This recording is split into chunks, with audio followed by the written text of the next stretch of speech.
Chicken 65, mutton 65, fish 65, ఇలా రకరకాల 65ని విన్నాం. కానీ కొత్తగా ఈ ఎగ్ 65 ఏంటి అనుకుంటున్నారా? మాంసాహారం తినని వారు పిల్లలు ఎంతో ఇష్టంగా తినే గుడ్లతో చేసేదే ఈ ఎగ్ 65. ఇది మంచి రుచిగా ఉండటంతో పాటు ఆరోగ్యానికి మేలు కూడా చేస్తుంది.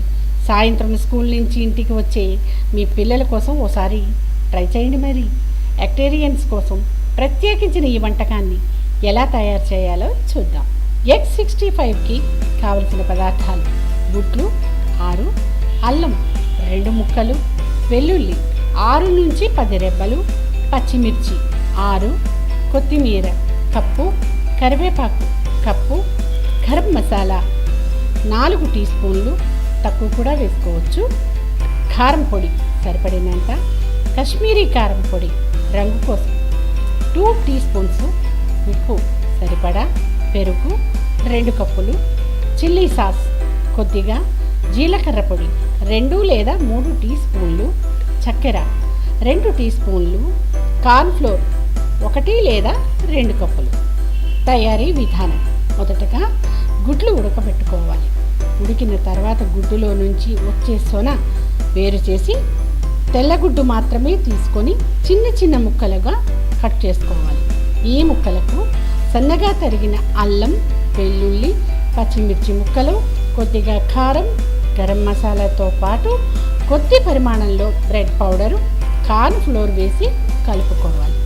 2 పగలగొట్టిన గుడ్ల నుంచి తీసిన తెల్ల సొన ఎగ్ వైట్ని ఈ మిశ్రమంలో వేసి బాగా కలుపుకోవాలి. తర్వాత ఈ మిశ్రమాన్ని చిన్న చిన్న ఉండలుగా చేసి పెట్టుకోవాలి. స్టవ్ వెలిగించుకొని బాణాలీలో నూనె వేసుకోవాలి. నూనె వేడెక్కిన తర్వాత ఈ ఉండలను నెమ్మదిగా స్పూన్ లేదా చేతితో నూనెలో వేసుకోవాలి. బంగారు రంగు వచ్చే వరకు వేయించుకోవాలి. అన్ని ముక్కలు వేగాక తీసి పక్కన పెట్టుకోవాలి. మరో ప్యాన్లో కొద్దిగా నూనె వేసి వేడెక్కిన తర్వాత అందులో తరిగిన అల్లం, వెల్లుల్లి, పచ్చిమిర్చి ముక్కలు, కరివేపాకు వేసి వేయించుకోవాలి. పచ్చిమిర్చిని 2గా చీల్చినవే వేసుకోవాలి. కాసేపు వేగాక ఇందులో కప్పు లేదా సరిపడా పెరుగు వేసుకోవాలి. కాస్త ఉడకగానే ఇందులో కాస్త కాశ్మీరీ కారం పొడి, గరం మసాలా, జీలకర్ర పొడితో పాటు కొద్దిగా చిల్లీ సాస్ వేసుకోవాలి. కొద్దిగా తరిగిన కొత్తిమీర వేసుకోవాలి. ఇక చివరిగా ముందుగా ఫ్రై చేసి పెట్టుకున్న ఉండలను వేయాలి.